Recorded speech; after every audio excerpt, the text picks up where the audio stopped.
मैं बिल्कुल महिलाओं के जो प्रेजेंस है उसमें जो क्वालिटी आई है उससे जरूर पहले से बेहतर महसूस कर रही हूँ, लेकिन ऑब्वियसली जो संख्या होनी चाहिए थी वो तो नहीं है, वो तो घटी है। तो लेकिन मैं कल जो भाषण हुए उसमें राहुल जी के भाषण को लेकर के तो सभी बात कर रहे हैं, और बिल्कुल वो डेमोक्रेसी सांस ले रही है और जोरदार तरीके से हैमर कर रही है, तानाशाही के खिलाफ लड़ रही है। ये दिखाई दिया कल पार्लियामेंट में, जहां एक तरफ राहुल जी का भाषण था, उसमें 2 बार जिन्होंने पूछा था कि कौन राहुल, उनको खड़ा होना पड़ गया। ये अपने आप में बड़ी बात थी, और स्पीकर साहब की भी बोलती बंद थी।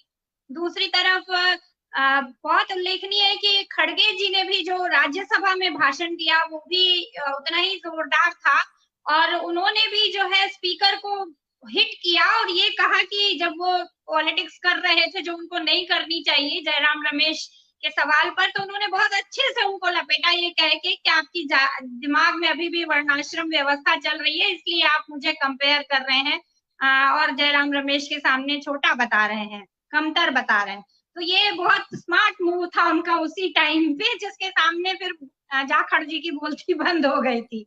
तो ये सब देखना इंटरेस्टिंग था अपने आप में काफी समय बाद। लेकिन सबसे ज्यादा प्रधानमंत्री और नेता विपक्ष के जाने के बाद जो एक महिला आवाज उठी, जिसको बहुत जबरदस्त तरीके से इन लोगों ने क्रश करने की कोशिश की थी, वो महुआ मोइत्रा की थी। और उन्होंने महिला मुद्दों को लेकर और महिला आवाज को लेकर जबरदस्त तरीके से बात रखी। खास करके उन्होंने जो रेलवे के की दुर्गति और उसके मामले को उठाया, जो आम आदमी से जुड़ा हुआ मसला है, और संस्थाओं को लेके ईडी, सीबीआई और इलेक्शन कमीशन को के ऊपर जिस तरह से हिट किया, वो बहुत अच्छा था। और खास करके उनका जो इंटेलेक्ट लेवल है, मैं तो उसकी कायल हूँ, जिस तरह से वो रिप्रेजेंट करती हैं। मुझे लगता है कि हर महिला सांसद को ऐसा होना चाहिए, एक आदर्श प्रस्तुत करती हैं वो अपने आप में। अपनी लड़ाई भी लड़ते हुए बंदी ने एकदम दबंग तरीके से ये बताया कि मैंने क्या क्या खोया है, तो उसमें ये भी बताया कि मैंने ऑपरेशन हुआ है और यूट्रस भी खोया है अपना। और ये अपने आप में महिला की एक सशक्त अभिव्यक्ति का बहुत बड़ा उदाहरण है कि इस तरह से अपनी पर्सनल बात को भी इतना हमला झेलने के बाद अपने व्यक्तिगत जीवन में इस तरह से रखना, मैं बहुत उनको मतलब एडमायर कर रही हूँ इस बात के लिए।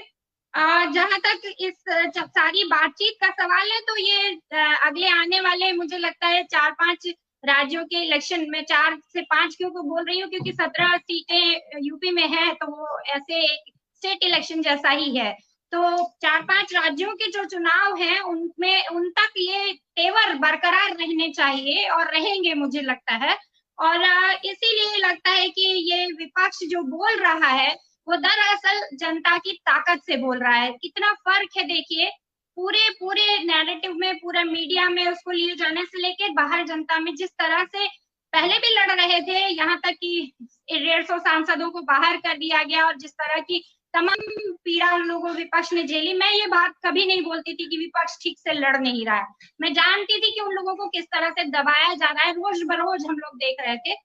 तो लड़ तो रहा था, लेकिन जिस बुलंदी के साथ अभी जो ताकत मिली है संख्या की, वो जनता की ताकत है।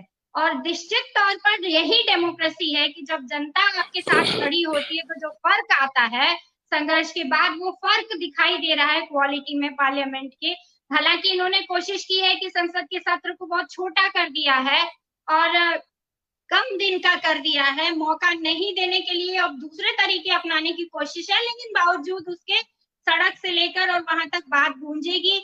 एक मुझे जरूर ये था कि हम लोग जिस तरह से, हालांकि कल राहुल जी ने कहा कि अल्पसंख्यकों पर हमले हो रहे हैं और इस तरह की बातें, लेकिन और ज्यादा हिंसा की बात भी आई। लेकिन लोगों को और उठाना चाहिए इस चीज को लेकर कि जिस तरह से मतलब 4 जून के बाद अचानक से जो है बुलडोजर राज में तेजी आई है, और जिस तरह से मॉब लिंचिंग के केसेस किए जा रहे हैं, उन चीजों को लेके और हिट किए जाने की, बोले जाने की जी। जरूरत है। बाकी मुझे लगता है कि कुल मिलाकर पहले से तो बेहतर है, चीजें दिशा में जा रही हैं और उम्मीद जिंदा है। और जी। लग रहा है कि ये पुलिस स्टेट जितना ही बनाने की तरफ जा रहे हैं, कल से लागू हो गया एक कानून, सीआरपीसी बदल के। तो जितना ही पुलिस स्टेट बनाने की तरफ जा रहे हैं, उतना ही जनता की ताकत उसके खिलाफ खड़ी हो रही है। ये एक अच्छा साइन है। धन्यवाद।